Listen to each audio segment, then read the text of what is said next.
Now this week, 75 years ago, the Allies were making their final top-secret plans for the invasion of Europe that would lead to the end of the Second World War.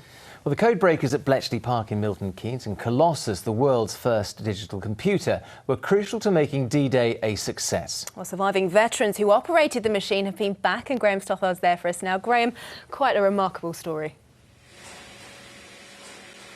Yeah, it really is. And you know what? It's a remarkable machine as well. Here it is, Collosus, towering above me. But remember, it would have been useless had it not been for those women skilled enough to operate it. People without whom, well, D-Day may well have been unsuccessful.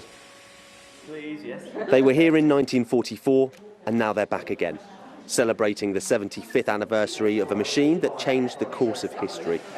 Colossus was responsible for decoding Hitler's messages to his generals in the last years of the war. When we got here and transported to Bletchley Park, we just had no idea what we were going to do. Of course, we got here and saw this enormous machine, and we were just going to work on it. We had no idea what it was, but of course it didn't take us long to learn, of course, that it was all to do with secret work for messages and German translations and all that sort of thing. It played a major part in allowing the D-Day landings to take place. In a strange twist of fate, as Irene was helping decode messages to do with the operation, her husband-to-be was on the beaches. It's widely acknowledged as the world's first digital computer. Tommy Flowers, a post office engineer, invented it. We spoke to him in 1996, just 2 years before he passed away. When it was first suggested that they would rebuild it, I thought it was impossible because I had an enormous factory to make it during these machines during the war. It was at an event celebrating its reconstruction. His son was here today to celebrate his achievements.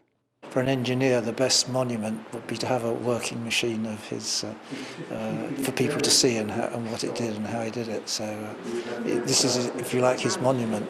The women working on it were known as Wrens, and few still survive today. But the work they did here will be remembered for hundreds of years to come. Certainly will be, Graham. Today about the 75th anniversary of D-Day, of course, but also about what Colossus could do. Yes, and we've learnt a couple of new things today. To talk me through that is Andy Clark from the museum. Andy, what exactly was new about today? What was new today was looking at real decrypted traffic that the Colossus was instrumental in helping decrypt prior to D-Day, that really illustrated, in complete truth, the depth to which the Germans had swallowed the deception plan for the launch of D-Day. Basically ensuring that we'd fooled the enemy. It made a huge difference, and it gave the Allied commanders fantastic vision about the disposition of German forces. It was critical. And this was 75 years ago. Why are we still finding out new stuff about this now? Is it secret? Is it classified? Is it just hidden away? What is it? Well, it's almost hiding in plain sight. The work that we saw today was through diligent research at the National Archives. Some guys who were really interested in the subject pulled out all of that key information. It's all there, but there's a lot more to see. I imagine it's almost a decryption job in itself, finding this stuff out. Oh, well, yes, but it's also a labour of love. And you have to know what you're looking for, and you've really got to be focused on the job in hand. Rather you than me, but thank you so much for telling us all about this and the fascinating machine it really is. Thank you, Graham. Yes, and we'd rather him than you as well doing that, I think. Leave it to the experts. Thank you very much.